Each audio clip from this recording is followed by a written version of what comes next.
and welcome back to the channel. In today's video, I'm really excited to be able to bring you guys a look at the legacy of Revoltech Transformers Dark of the Moon Jetwing Optimus Prime. This has been a figure that I've actually wanted to review over on the channel for quite some time now, and actually have only just managed to pick this guy up despite him originally coming out, I believe 2011, or it may have in fact been very early 2012. And for those of you wondering what the heck is a Revoltech Jetwing Optimus Prime, well, Revoltech were essentially a company that used to create super highly detailed and superposable action figures. I'm not 100% certain as to whether or not they're still around today, but back in the day they really were the go-to for import figures, and this Optimus Prime is excellent. Now sadly, they only ever really created two figures, that being Optimus Prime and Bumblebee, and I'm trying my best to actually get a hold of a Bumblebee, so be sure to stay tuned to the channel for a potential review of that guy. But honestly, Jetwing Prime here is excellent. Now before we take a look at the figure, we'll very quickly go over the packaging. Considering this is an import, you can see that the packaging is a little different from what you would expect from, say, Hasbro and Takara. We've got an excellent image here of the character. As we spin around here to the side, that same image does continue,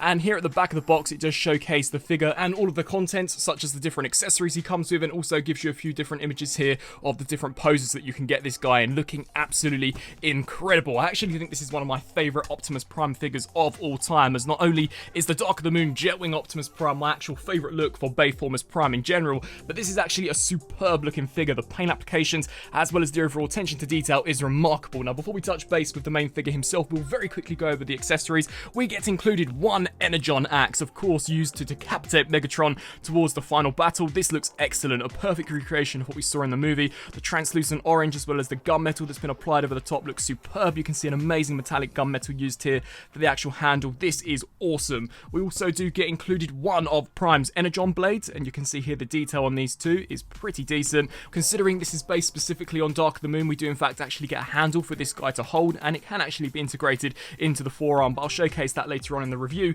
And then we also do get included probably my favourite accessory, that being an alternate face piece, and you can see here that this is the maskless version of Optimus Prime, or the faceplateless version, and the attention to detail on this for its size is just incredible. You can see there the amazing intricate detailing as well as sublime paint applications. And then we also do get included a few different pair of interchangeable hands, which once again we'll touch base with more later on in the video. And then we also do get what I imagine are these control sticks. Now I personally have decided to leave these off. You can attach them underneath the arms and attach them to the jetpack in order to give you the impression that Optimus is in fact piloting the pack, but in the movie I don't ever recall him actually having these. He merely just had the Gatling guns, which sadly this particular set doesn't include, and that is the major critique that I have with this guy, is that he comes with no form of actual firepower. We merely get handheld weapons, and for those who wish to actually get firepower, you would have to buy the individually released version of Optimus that come with a ton load of guns but no jetpacks. So essentially you had to double dip and buy the same figure for the accessories, which definitely sucked. But taking a closer look here at the Jetwing Optimus Prime, my goodness, is the detail and the paint on this guy phenomenal. Now he does in fact actually come with this transparent display base, which is a godsend, especially for getting him into some of these more flight dynamic poses. But just detaching him here from the base, you can see that in regards to the detail he looks incredible. You can see there we've got the faceplate on. He just looks so awesome. We've got all of that amazing flame detailing here for the torso, the six-pack, the headlights. I think the actual detailing here for the armpit region too has turned out so nicely. You can see here for the forearms we've got some really cool detailing. I know that a critique for these particular Revoltech figures was that some collectors did find the sculpts to be a little rubbery, and I can definitely relate to that particular comment. You can see areas such as here does certainly give you the impression that the sculpt isn't that 100% crisp, and the figure is made out of a fairly flexible PVC material, so sadly some areas are not going to be as sharp and crisp that perhaps you would want. But I still think in regards to paintwork it looks incredible. You can even see here for the feet, I think this has turned out so nicely. We've got all of that excellent flame detailing here, and if we just flip here to the back of Prime, of course we've got this wicked jetpack, which is in fact removable, and I'll showcase that in just a second. I actually think this is probably one of the most movie accurate Jetwing packs that we've ever seen. It beats the Studio Series version and definitely beats the Takara Tomy Ultimate Edition version that we got released a few years back. You can see here the attention to detail where these blue sections are, the red, the copper, the silver, everything just looks so awesome. And of course we've got the actual wings here coming off to the sides with the huge thrusters, which I've got to say once again have been sculpted and painted impeccably well. This guy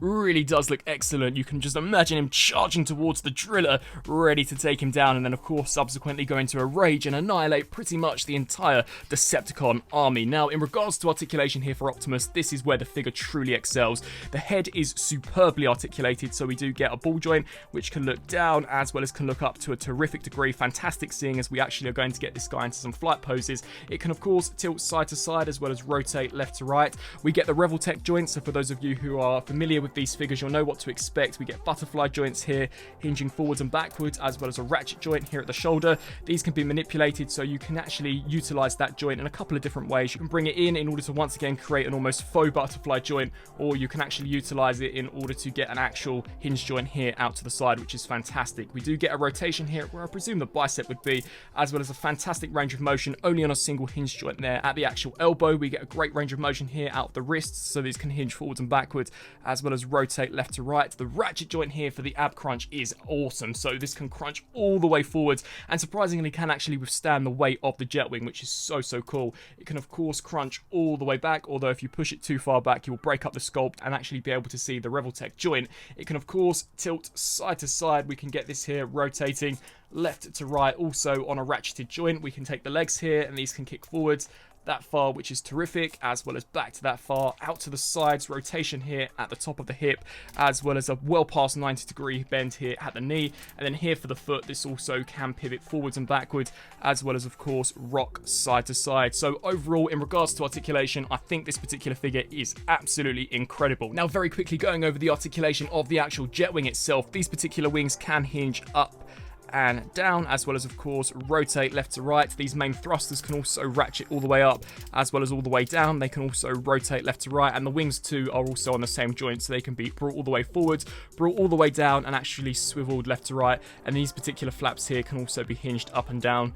to your own personal desire. So overall, a really well designed figure. I think the articulation on this guy is sublime, and I'll be sure to post a variety of different images throughout this review just demonstrating how well articulated he truly is. Now in order to actually remove the Jetwing from Prime, essentially you're supposed to actually take this Revoltech joint and pull it out of the fuel tank. I personally find that to be a little too risky. The Revoltech joints are actually very skinny, so I don't want to apply too much pressure. So what I tend to do is just simply detach them here from this particular connection point. So just to demonstrate that, you just want to pull that section here, come to this side, and gently wriggle that off, and the Jetwing will subsequently detach. And you can in fact remove these if you want for a more clean and coherent look, but I would recommend removing these after you've detached the Jetwing pack. So just pull these sections here off, and there you've got a neutral version of Dark of the Moon Optimus Prime, once again looking absolutely fantastic. And without that Jetwing attached, you can truly begin to appreciate the fantastic sculpt work we've got going on here for the back, as well as incredible looking sculpt work. Check out the detailing there on Prime's wheels. Just overall such an awesome little figure. Now in regards to some of the accessory integration, we can bring in one of the Energon Blades and just take this hand here, gently wriggle this particular section off. We can then replace it here with one of the fisted hands, which do in fact have one of the ports in them. So just tap that in there, and you can have Prime wielding the Energon Blade, much like we saw in Dark of the Moon when he's facing off against Shockwave, as well as Sentinel Prime, and that looks so cool. And then we can bring in the Energon Axe. Now in order to slide this in, it's very simple. You just take the end cap off, slide this through the wrist, just like so, and then of course cap that here on the top. And then you've got Optimus with the Energon Axe looking absolutely incredible. And you can in fact actually swap out the other wrist and have this particular port, so you can have him holding it with both hands, which is awesome, which once again I'll hopefully demonstrate with a few different photos throughout this review. Now in regards to scale, I actually think you guys will be very surprised to see that he is a very small figure. Here for a comparison, we've got the Studio Series Dark of the Moon Deluxe Class Dino, and you can see that they are roughly near enough the same scale. So Prime is more or less in the Deluxe assortment, and when this guy originally came out, the Deluxes for Dark of the Moon were actually a bit bigger than what we've got here for the Studio Series Deluxe figures. So he would have been classed as a small deluxe back in the day, but here I guess you could class him as a tall deluxe class, but definitely not going to scale all that well here with your Studio Series figures. But if you have a figure such as like Studio Series Devastator, I think he'll be really good pairing with that particular piece. And of course, even some of the Titan class figures that we've now currently got out, I think that he'd look really awesome. And I personally just think that as an individual display piece, this is by far one of the best Primes that I have in my collection. Very quickly showcasing how you can swap out the head. You just simply want to swivel this off. You can see how that's once again held on via a Revoltech joint, and then just swivel this piece on. Due to there being so many joints in the neck, it can actually be quite difficult to wedge that in there, but once it's in there, hopefully you'll be able to shift that forwards And there you've got Optimus Prime without the faceplate on. Once again, looking absolutely incredible. And so, some final thoughts for this Legacy of Revoltech Transformers Dark of the Moon Jetwing Optimus Prime. Well, as mentioned at the beginning of this review, this guy is one of my favourite Optimus Prime figures of all time. I think the attention to detail in regards to his robot mode is impeccable. The paintwork is so nicely done. The level of accuracy, especially considering this guy was created in 2011/2012, is honestly mind-blowing. I think the detailing on the Jetwing, as mentioned, is by far the best we've ever seen. It beats the Studio Series version and definitely beats the original Takara Tomy Ultimate Edition version that utilised the Revenge of the Fallen Optimus Prime mould. Now, of course, this guy doesn't transform, so it really gave Revoltech the freedom to make this guy as accurate as can be, and I think they've done a pretty decent job. I know there are some collectors out there that aren't too thrilled with Revoltech figures due to the PVC that they use on their figures, and sometimes the sculpt can appear to be a little soft. I actually think Optimus is one of their better ones. For the most part, the sculpt is pretty crisp and precise. Of course, there are some regions, such as the torso, where it begins to be a little less defined, but that honestly is a minor critique for what I think is an otherwise excellently detailed figure. It is a shame that they didn't pack in any form of Gatling guns and that you do have to purchase the other Prime in order to actually get them, but the accessories they did include, such as the Energon Axe as well as Energon Blade, I think are really well done. Overall, I think it's an awesome figure, and for those of you who can still track one down, I would highly recommend you do so, as this is by far one of the most accurate Jetwing Optimus Prime figures that has ever been created, based on his appearance from Transformers Dark of the Moon, one of the best movies out of the entire live-action ensemble, and I really do think that it is just such a shame that Revoltech are no longer producing Transformers items. As mentioned, I will try my best to pick up the Dark of the Moon Revoltech Bumblebee and hopefully have a review up on the channel fairly shortly. I would love to know down in the comment section below what you guys think of this particular figure. Do you already own it? Will you be now proceeding to go out of your way to actually try and track one down, or are Revoltech figures just not for you? I thank you all for watching, and until my next review, I'll see you then. Thanks for watching.